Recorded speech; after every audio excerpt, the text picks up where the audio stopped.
This is where I keep my secrets. Sailor Moon. Hello everybody and welcome to another video with me and Loryn Stone of Poplurker and ToyWizards. She is amazing. You guys really liked the last video that we did. I wasn't lying when I told you in the comments we were doing it again. So thank you so much for joining. I'm so happy to have you back. And Sailor Tortilla, thank you so much for having me back on your channel. Yay! So today's episode is about my favorite character and villain, Sailor Galaxia. Galaxia's amazing. The thumbnail may give you a little clue as to like how badass she actually is. I know we touched upon this a little bit in our last video where I said the Sailor Animamates are basically in lingerie running around. It is craziness. So we're gonna cover the lore in the manga, the lore in the anime. Who are these guys and why are they so different from every other villain? I think, Loryn, you can take it from here. Yes, ma'am. It's always been amazing to me that Sailor Galaxia has that sort of power that she can literally convince a group of teenage girls, because Sailor Senshi are always teenagers, to perform her evil tasks in literal underwear. And not just like, oh, I'm in my underwear, but like those are coordinated. Like we have, mouse, crow, siren, cat. And so these are like composed uniforms of lingerie, and Galaxia just sits there just bossing them around, telling them what to do, and they listen and they're terrified of her. Not to mention, and we're gonna have to come back to this, her persuasion to Haruka and Michiru. Granted, a farce, but she tried. She did. She's excellent. I always wonder about Naoko Takeuchi's character designs. Did she really envision this world where everyone has a sailor collar, but they're in underwear? And that's the difference between Earth and outside. Earth is just school uniforms, and outside it's just, I don't know, maybe for them it's not underwear, but certainly for us it is titillating. I wouldn't be mad if Bandai decided to start making villain figures, like a whole line. Just start with Tenyanko with the split design. And I guess we can go into the lore, because Tenyanko in the anime, she partially turned good. What the hell was that? Okay, so in the manga, it is a little more, I want to say bloody. So pretty much the Sailor Animates, specifically in the manga, are sailor soldiers who killed kind of the main sailor soldier of their planet. So there's planet Mao, right? That's where Luna and Artemis are from in the manga. And Tenyanko comes from that same planet. And when she arrives, they're like, oh my God, you're not the real sailor soldier. So basically what happened was they all wanted a promotion, so they killed the main sailor, and then Galaxia with the bracelets kind of made it legit and made it happen. And they're pretty evil. I don't think these are characters that were corrupted. There's only two in the manga that seem like they're decent characters, and that's Leth and I have no idea how to say is Memnosine? I don't know. Yeah, the girl with the pink dresses, and then the tall ones that are totally not Emerald with the brown dress and the green hair. Oh, those bitches are bad. But the first ones that I can't say their names at all, they're decent. They're not 100% evil, but the other ones Tenyanko and Lead Crow and Aluminum Siren kind of all have the same background story in the manga. The manga really is not fleshed out, and this is probably the millionth time I've mentioned it. They're really actually bad. Most of the villains in Sailor Moon, they'll get redemption arcs, at least in the anime. And that's why I like the anime, and I'll let you cover the anime lore because you're our expert here. No pressure. I'll jump in with the Sailor Stars anime lore. The way I interpreted it was that there was the Sailor War.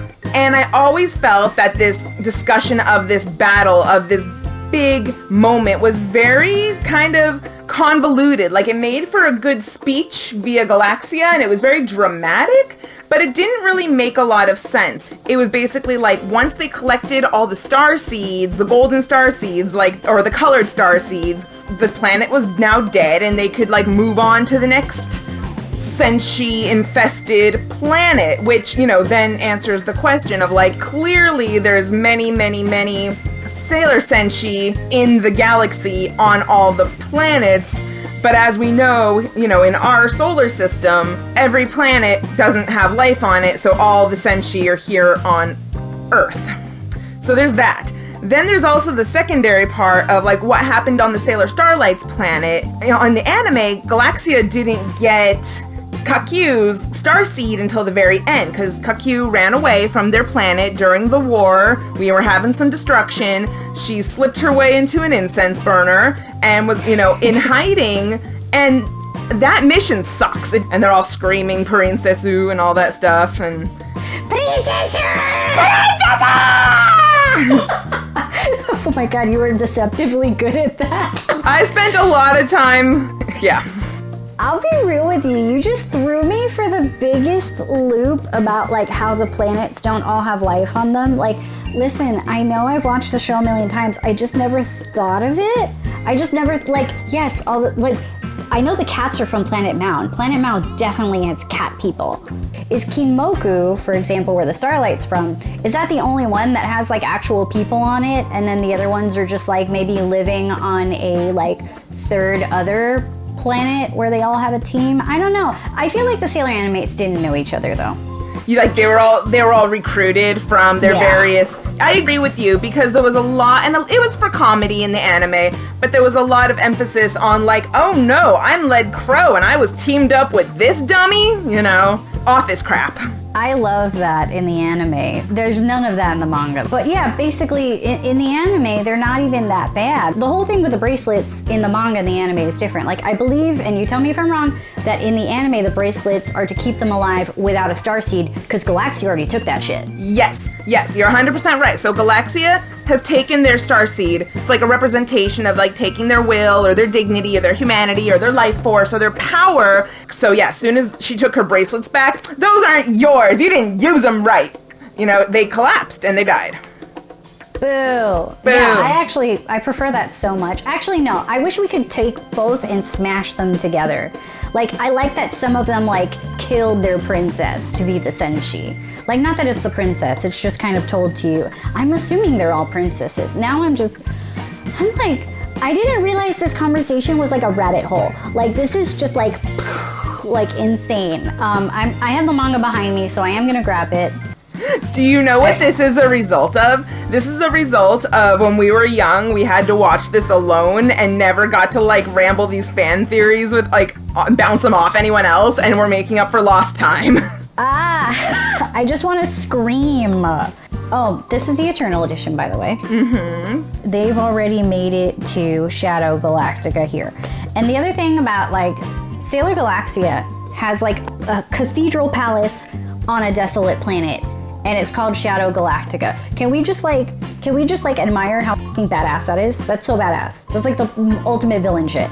Yeah, that name is fantastic. I remember her talking about the Galactica a lot, and I was like, oh, I don't know what you're going on about. Do you remember her Image song? I do, Golden Queen Galaxia. It was on... Did you like Galaxia Gorgeous from the musicals better, or did you like the Golden Queen Galaxia song better? I liked Golden Queen Galaxia, and I like lost my mind when I saw that they did it at the classic concert, the 2018. They brought her back to sing it too. Dude. I have to, if you don't have it, I have the file, I'll send it to you. Support the release, whatever. It looks like the Sagrada Familia in Spain. We never saw anything like this in the anime. In the anime, she just had like a TV studio and an office building. The Ginga Terebi. I think an office building is scarier. Like, do you really want to go to the 4th floor and talk to the CEO? I don't. That cathedral is very impressive, but if you can bend space-time and have your own abyss between the 4th and 5th floor, that's an example of power.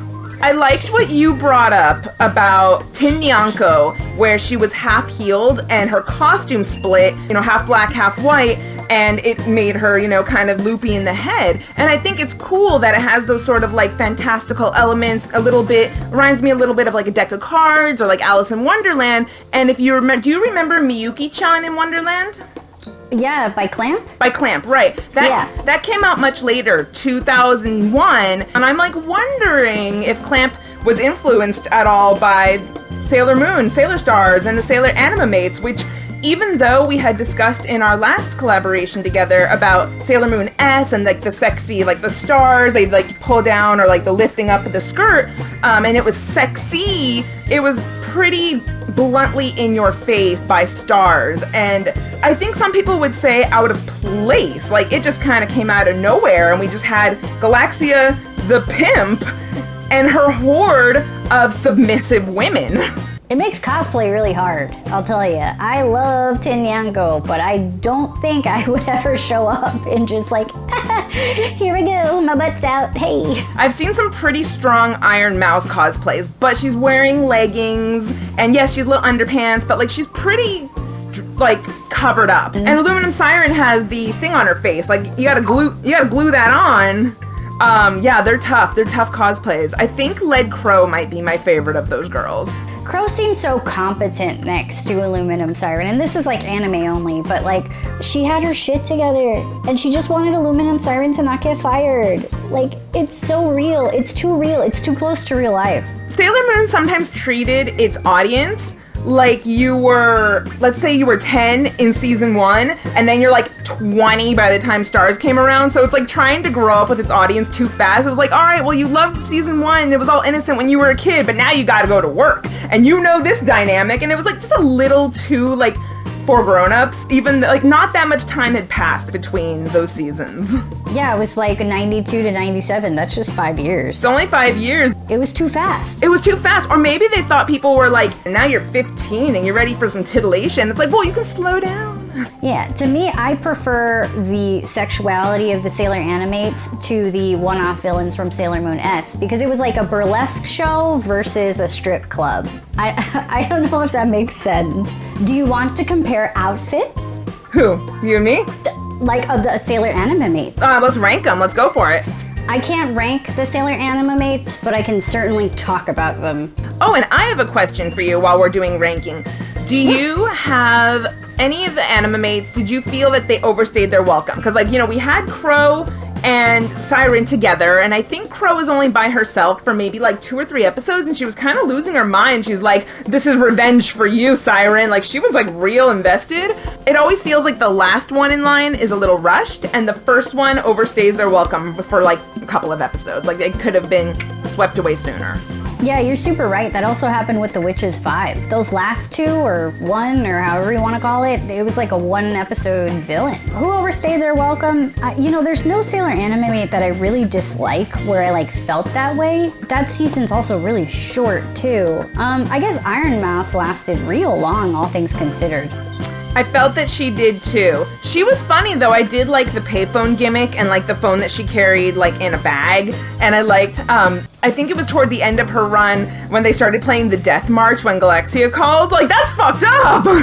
Yeah, that's what I was thinking about. And I thought it was hilarious. It was so good. It felt a little Ikuhara. And I don't know if he worked on that season at all. He was probably working on Utena. Yeah, he was probably on Utena at that point. But the phone thing was great. The thing is, like, I've been in her shoes before 1,000,000 times. That's the thing, like, only as an adult can I say this. Like, if I was talking to you when I first saw the season, I'd be like, cool, I like her hair. She's cute. She's short. I'm short, so I relate. Short kings. But yeah, Iron Mouse, let's start with Iron Mouse. Love her hair, very Child Usagi inspired. I wonder if she has like shields though. Are they like, you know, where is the hair coming? Where does the hair begin and where does the plastic begin? Yeah, she had those little bun caps. Yeah, right? They were like little caps, like kind of like Sailor Moon's thing, but like Sailor Moon you can at least tell from behind. I don't know. I need a picture of Sailor Iron Mouse from the back now. But her outfit, super cute. Cute little like, what's it called? A teddy? Is that called a teddy? Unboned corset, so maybe it was like a teddy. Yeah, because it would kind of like grab at the hips and I don't know, it was like super cute. I actually really like her outfit. For a petite person, that would always look cute. But her performance was just, I don't know. She didn't really get a lot of things done. I don't even remember if she was one of those villains that was like, I know Sailor Moon's identity, and then they kill her off before she can say anything. That happened to Aluminum Siren, I think. I definitely remember that Aluminum Siren saw the Starlights transform. Yeah. And she was like, what the hell is this? Like, it was a big reaction. Like, she was just, like, really upset. I've seen people talking, you know, in the comments of our videos to this day being like, they were never men. They were always women in drag. According to Aluminum Siren's reaction, I politely disagree with you. We should clarify, there is the anime continuity and there is the manga continuity. I know that when we were talking, we were primarily talking about the anime. In the manga, it's very overt. There's really no discussion to be had. It's very clearly they're drag kings. They're women dressed as men. So, I mean, and it's interesting too, because like these discussions happen, and I love that in the comments, they're happening, right? Yeah, no, I love hearing people's experience of what they saw or what they thought they saw or how they interpret, because, you know, Sailor Moon manga anime is art and it's open to interpretation. I mean, look at the headcanon, look at the discussions. This is fantastic. My headcanon for Galaxia is infinite. Like, they overtly tell you in the anime, she's the most powerful Sailor Senshi. She has destroyed worlds. And I'm thinking, make a show about that. I want to see that. I want to watch Galaxia be the Thanos of the Sailor Moon universe. They set her up to be a sympathetic character because on, you know, storyline A, it was this big bad bitch destroying planets, recruiting Senshi. She's like, you saved worlds on your planet and you are going to destroy them with me now. Like, again, it's taking away their sole mission for existing and why they get to have their magic. She is dominating on the purest level. But in that big Sailor War, when we had the villain known as Chaos, that she single-handedly crams inside her body because she doesn't feel there's any other option, or no one around her has the encouragement or power to help her believe there's any other option. There's our sympathy, our redemption arc. So there's a lot going on with Galaxia. Galaxia is brilliant. Well, I guess we'll touch upon Galaxia last, because I do want to talk about her outfit too. I love Aluminum Siren's outfit. When I was a kid and I saw the X's on the face, I thought to myself, this is so impractical. Why is it there? But like now it's like, that's the most unique character design of the season. Yeah, she's really cool. She has one of those, like, I remember lacy overbit. It's not a robe. It's just a little, just hangs on her. She's got garters on with like little tights. What do they call that area between the thigh, like the naked thigh before it gets to the skirt? She has that. She has thunder thighs. I love that you know that there is a term for the negative space between where the top of the sock ends and the bottom of the skirt, and it is like the absolution zone or something. The sexiest area. And I know they're characters and they're drawn that way, but I like to believe that she chose that outfit. But then again, like, the Sailor Senshi didn't choose her outfit. You know, I've said this before, but I actually don't like the standard Sailor Senshi costume. It looks like an ice skating outfit to me, and it's just the big bow isn't appealing. So whenever I get to see those reimaginings of like the warrior bodice, that is always so like the Shira style kind of Sailor Senshi costume. I love that. And so, you know, seeing again like the Starlights or the Animamates, for me, my sensibilities, I am 100% for it. You know, I feel like the character designs that we saw for the Sailor Senshi and Stars like really opened up the universe, starting with the Sailor Starlights. They didn't look like Sailor Senshi, but then you look closer and you like squint and you're like, wait a minute, Sailor Collar. Sailor Collar. Aluminum Siren, like it, love it. She was an idiot though. I would never want to work with her. I would never want her to be like my henchman. That's the thing. How did, you know, each of them had a very important role. Find people with star seeds and move on. But I have to say, did Galaxia put someone like Aluminum Siren or like Iron Mouse into their position, knowing full well they would fail, and she's just being amused because she knows Sailor Senshi have the star seeds. And she took Mamoru's. Like, that's the star seed of the earth. Like, she knows these special people have them. She's taken them. Is this all for her amusement to make these little naked ladies dance? Maybe this is really violent. You know, that makes a lot more sense because, like, just take them from the Sailor Senshi. Oh my god, this is making me think that the season is bad. Galaxia might have been sending her henchmen down as a calling card, to Sailor Moon, knowing full well that Sailor Senshi have the star seeds and she's going to collect them all when they all ascend for that final battle. She's going to get them all at once and she's going to attack them. So maybe every single battle sending her, 4 henchmen down, and they're completely incompetent, was all just a calling card to be like, look what's coming for you. I'm gonna hope that that's the case because this suddenly made the manga make so much more sense. There are a couple chapters after the other where they kill off the Sailor Senshi in pairs. So there's a moment where they have to reconcile with the death of Mercury and Jupiter in one swipe. But basically they kill off 2 of the inner Senshi, and there's a couple chapters where the girls are crying about it. And then they come back and then they kill the other 2. And then they come back and they kill the outers. That's why I don't like it. It's kind of the same thing over and over again. But now that I'm thinking about it, she knew that the Sailor Senshi had star seeds. Why are we going after a football player? Because Toei was signed to however many episodes and needed to fill them. Can't wait for that Stars movie or pair of movies then. However they decide to crystallify the Stars arc is going to be abrupt and weird.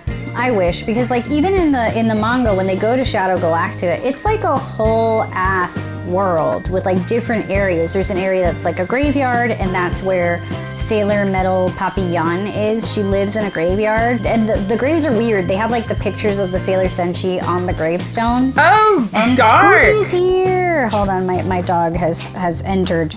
Next. Lead Crow, my competent friend who did not get her chance to shine. I like the bands across her outfit, and I like that they're darker than the rest of the color. She had wings. I know that Lead Crow had wings because Phobos and Deimos also had wings. Oh, they're all from the same planet. Remember that whole thing about the cats being from the same planet as Nyanko? Well, they use that also for the damn Lead Crow in the manga. It's hot garbage. And she had the whip. Remember, don't forget the whip. That's part of the costume. I love the whip. The whip makes me happy. And those tall they were black boots. I always thought she was gorgeous. I loved the red hair. And, red hair is something that, I was going to say it's something we sort of crave in the Sailor Moon universe, but we did have 2 redheads in S with Yujiro and Kaori Knight, and I was like, why do these bitches look the same? And it was weird to see that kind of powerful, strong person be followed up by somebody like Tinyanko. And I have no problem with Tinyanko. I do like her a lot, but I'm really curious to hear, why you're so into her as an Animamate, because she didn't pack the same punch as Lead Crow was very memorable to me. So please, Nyanko. I just want to touch up on one last thing. The whole thing with Lead Crow is when they killed, spoilers, Aluminum Siren's death in front of Lead Crow, in her hands, it's the little glitter is going away. Oh my god, she tried so hard to help this incompetent woman, and it was just ugh, no, bye. I think a big theme in Stars is which death made you cry the hardest, because dude, when I first saw Haruka Michiru's death in Stars, the one in S was really sad too, but in Stars, I wasn't okay. And when Ray died in Stars, I wasn't okay. Ray and that scream, I remember it. I still remember that scream. Yeah. Oh, yeah. Was bad. Was it as impactful as the Day of Destiny in season 1? I don't know. I just know it was quick, and that's what hurt. It hurt because it was quick. So yeah, Tin Nyanko. I love Tin Nyanko, and I think it's more of a personality thing, because you're right, she didn't do much. I love her outfit. I love the whole she can be good and bad at the same time, and it makes her crazy. It's just there was more going on with the character and less so much with the story.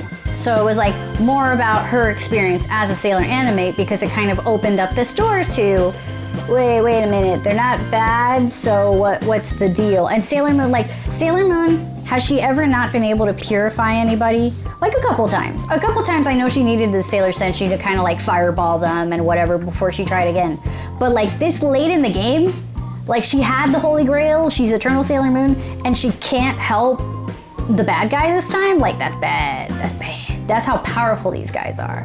And I think that's kind of what Tin Nyanko illustrated so much. And I love the black, I love the bells. It's very BDSM. Even her headgear, I don't know what it is. If they could do Maleficent like her headgear like that, that'd be great. Oh yeah, with like the little cat pointy and it's all like tight leather, like strappy. And it was always a big shock to see her in a civilian form with like those long thin braids. Oh yeah, that was weird. That was too weird. And she had like, what was it, like a lavender gray outfit or something? It was disgusting. They all dressed like office chicks. Oh my god, it's a commentary on having a staunch business career for women in Japan, just to be like all prim and proper, and then they go home and they're all naughty? Whoa. I like it. And then there's like the manga only people. I think we touched upon Ladies in Brown Pantsuit. Ladies in Brown Pantsuit. I think their hair was green. Oh, yes, those chicks, yeah. Those, like, really high-waisted pants that flare. Oh, my, they're in my closet. Like, nothing is more 90s than that. It's very Selena. Hashtag better on Selena. But yeah, those ladies, do you know what they do in the manga? Do you know what honor they have in the manga? Oh, God, do they, like, tear someone's flesh off or something? So, you know how in the manga, Princess Kinmoku, Fireball, whatever, she is a Sailor Senshi? Yes. Yeah, she has that little skirt thing happening. She's like a Sailor Senshi for like 3 pages, and then pantsuit ladies show up, and I kid you not, they take a staff and they impale Princess Kinmoku. These no-name, no-body characters. Like, they're not even Galaxia kills her. That sucks. Like, you know when you feel that, like, that death wasn't earned? Yeah. Yeah, like, that death isn't earned. There's like the other twins, and they're just wearing, like, pink pajamas. I think the only cool one that's worth mentioning is Heavy Metal Papillon. Papillon. See, I've been wrong this whole time. She has like, just like nipple stuff. I don't know how to, it's just like a big target. I think that Papillon just kind of looks like evil Butterfly Michiru, so don't, you know. I'm gonna call her that now. Because Michiru's like mermaid. It's like mermaid chick, and like now you have butterfly version. And then in terms of like their performance, who did the best job? In terms of the most evil, it was probably Led Crow, because Tin Nyanko got half healed, and if that's a failure. Led Crow is not that bad.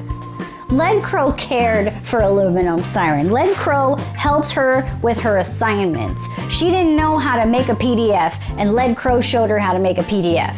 Okay, I guess helping people is not evil. Okay, I was gonna say, if Tin Nyanko was able to get half healed, that's not ruthless. Maybe it was Iron Mouse all along. I don't know. Like, see, when I thought like who did a good job, I was thinking like who literally was the better office worker. Oh. I should rephrase that. Who is the best office worker? Who orchestrated the plane ride that got the 3 lights and all the girls on the plane at the same time? Because that was a really good heist. That was Aluminum Siren and Led Crow. That was a really good heist. Drum roll. Sailor Galaxia. My baby. I love her. I love her. She gets 2 outfits in the anime. They're the same, but not. That black one with her purple skin when she's consumed by chaos and the red hair. I don't know why it took me so long to realize she doesn't have pupils. What did you think about the gradient hair, like the red and the blonde? Oh, so my original reaction was bleh, and then I didn't like it at first. It wasn't the style in the 90s. We've progressed. People have 2-tone hair now, and now I like it. I don't know, what about you? It's like sunset hair. Yeah, she was the first person to ever have an ombre, before the word ombre was around. Yeah, you're like super right. Like right now we could like, you could put hashtag sunset hair and you'll find someone with orange and blonde and red, and my dog is trying to play with me. You didn't think that talking to me again would yield like a fun spiraling conversation? Then you grossly underestimated me and our power of friendship. I did. I just wanted to be respectful of your time. I'm chill. This is like the highlight of my week, to be honest with you. She has no pupils. She never had pupils. Never. No, she had those kind of Utena style eyes where it was just the color and like a little bit of white. It's also like, I didn't notice Sailor Saturn had pokey arms for a long time. Oh, the thing on the gloves? She has like a little spike. In the anime too? Yeah, in the anime too. Oh, I've seen her spike. I just didn't know that they bothered to do that in the anime. Sailor Galaxia, 2 outfits. She gets wings. She gets a sword. She gets 2 swords, an all black sword and like a not all black sword, like a regular one. And I don't know in real life how this woman would ever actually wear this outfit. If it is like, is it canonically made out of real gold? I think it is, right? I think it is. Underneath, I'm imagining there must be a leotard, but like, can you imagine that skirt? If you move your leg the wrong way, you probably like stab yourself in the knee. Yeah, I was always under the impression that's not gold fabric, that's like shards of metal. The hardness of it all makes sense though. All those lines, like you could probably make something out of like real metal or Warbler or something. No one's doing it though. The best Sailor Galaxia cosplays I've seen are like a stretchy material. Yeah, it's like a dress. Who wants to wear that? You can just do the bodysuit thing where people will do like the Spider-Man and it's just got the fabric paint and the shadows on it. So why wouldn't you do the same thing for Galaxia? I am fascinated by an all gold like armor. Like that's the thing. Like her Sailor Senshi outfit is armor.